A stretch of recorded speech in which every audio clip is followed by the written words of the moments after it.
Hey everybody, I'm Cararra and I'm back with another video. Today we're going to be talking about something a little bit different because, as you guys probably know, AP and SAT subject scores are out. Hooray!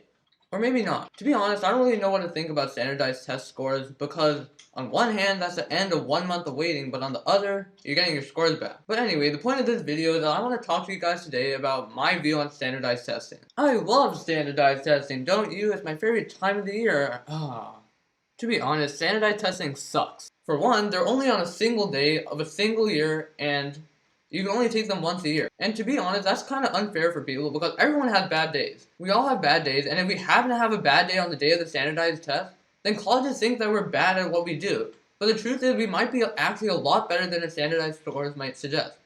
That's why I don't really like standardized testing, because they test how well a person can do on a single day just looking at a paper for 30 minutes. And sometimes people just blank out. Like when my math teacher asked me a question, uh.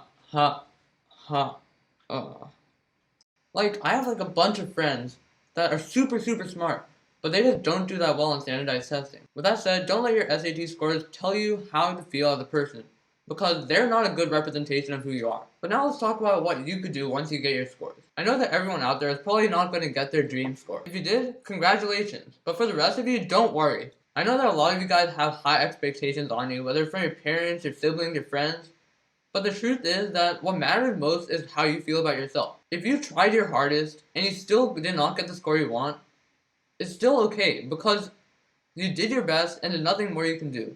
There's a lot of things you can't control in life. You can't control what you're born with, and you can't control what happens to you by pure luck. Once you learn that you can't control everything in your life is going to be a lot easier for you and a lot more fulfilling. So if you tried super hard but still didn't get that score, just don't worry about it. My advice is when you get your scores, don't think about, I wish I could have done better. Because there's nothing you can do now that is past. Life moves on and you have to keep moving forward. What you should be asking yourself is, what could I have done better? Could I have studied more for this one test? Or maybe I could have spent more time just sleeping before the test. I know that anime watching must be a better pastime than sleeping, but get some sleep. It's good for you, I swear. Learning from your mistake, regardless of what score you got, is about the best thing you can do with your SAT scores. It's better to learn from your mistakes than dwell on them.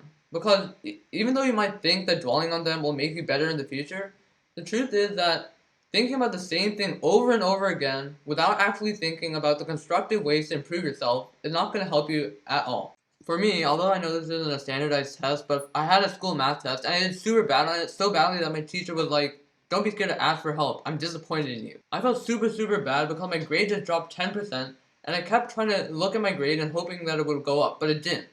And I kept dwelling on this and it really didn't help me at all.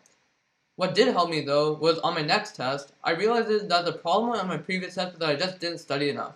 So I studied a lot more and I got a better grade. So this is a process that you guys should take. Don't dwell on the actual grade that you got on the test, because you can't change that. Think about what you could do better on the next test, and it'll work out better in the long run. Now let's talk about parental pressure and peer pressure and all that good stuff. I know sometimes there's a ton of pressure on you guys to do well on your test. For me, for example, my family is super academic. All of them do super well on standardized tests, and I want to fit in as well. Like my brother, he literally didn't miss a single point on any standardized test ever, and I kind of feel like I have to live up to that. Probably not going to, but you can always try, right? Going into the test, I feel the need to get a perfect score on everything, and it's not really fair for me or for you to go into a test feeling that way. In the grand scheme of things, your score on a test doesn't matter. What matters is how you deal with mistakes and how you move on forward from that. Because in real life, in jobs, in anything, everything's going to be over a span of time. Nothing is going to be a 30-minute test that affects your whole life. Once you go to college, no matter what college you go to, you're always going to be able to do something with your life regardless. If you learn the skills to be a good person, standardized tests are not going to stop you from achieving your potential. Don't let your SAT scores define you. What matters is the process, because when you put in work, you're learning something from it. You're learning how to make yourself disciplined, how to manage your time, and how to study properly. All these things will help you in the future regardless of what score you get on the test. Always think on the long term and do not think to the past. If you feel pressured by your peers, just try not to worry about it, because the truth is, if you do your best, they will respect you for that. And they can't expect you to be someone who you're not. So that's basically all I have to say about standardized testing. Even though it might not be an exactly fair way to judge a person, it's the best that we got, and we have to deal with it. So thank you guys for watching. I hope you guys liked my insight on standardized testing, and let me know if you want me to make more videos like this in the future. If you enjoyed the video, hit the like button and subscribe for more content. Thank you guys again for watching, and see you guys next time.